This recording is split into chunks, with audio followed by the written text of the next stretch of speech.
Welcome to this lesson on the critical value approach in hypothesis testing.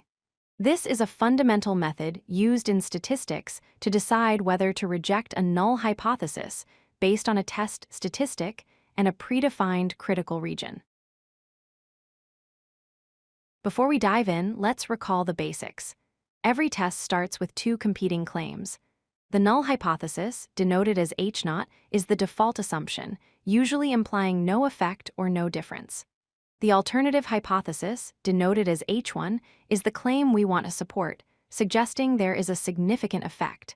Our goal is to see if we have enough evidence to reject the null hypothesis. So, what is a critical region? Imagine a line in the sand. The critical region, also known as the rejection region, is the area of extreme values in a probability distribution. If your calculated test statistic falls into this red zone, it means the result is so unlikely to happen by chance that we reject the null hypothesis. It is the zone of significant results.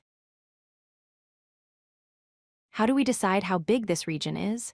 We use alpha, the significance level. Alpha represents the probability of making a mistake by rejecting the null hypothesis when it is actually true.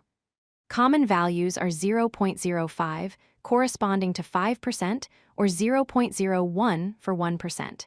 This number sets the threshold for our test. Depending on our alternative hypothesis, the critical region can be in different places. In a left-tailed test, we are looking for a decrease, or values lower than the mean. Here, the entire critical region is located in the left tail of the distribution curve. If your test statistic is smaller than the negative critical value, you reject the null. Conversely, in a right-tailed test, we are checking for an increase. The alternative hypothesis claims the mean is greater than a certain value. In this case, the critical region is entirely in the right tail. We reject the null hypothesis only if our test statistic is positively large enough to fall into this red shaded area. Sometimes, we just want to know if there is any difference at all, whether it is higher or lower. This is a two-tailed test. Here, we must split our significance level, alpha, into two halves. We put half of the rejection region in the left tail and half in the right tail. We reject the null if the test statistic is extremely high or extremely low.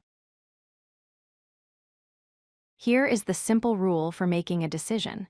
Calculate your test statistic. If it falls inside the critical region, you reject the null hypothesis. This is a statistically significant result. If it falls outside the critical region, you fail to reject the null hypothesis. The result is not significant. You might have heard of the p-value method. How is this different? The critical value approach compares your test statistic to a fixed number, a cutoff point determined before you even calculate the statistic. It asks, did I cross the line? The p-value approach, on the other hand, calculates the probability of your specific result and compares that probability area directly to alpha. Both methods lead to the same conclusion. To summarize, the critical value approach follows four logical steps. First, state your hypotheses. Second, choose your alpha level and find the corresponding critical value from a table.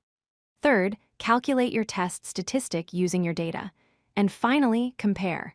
If your statistic is in the critical region, reject the null hypothesis. If you like this video, hit that like button and don't forget to subscribe. Visit codelucky.com for more such useful content.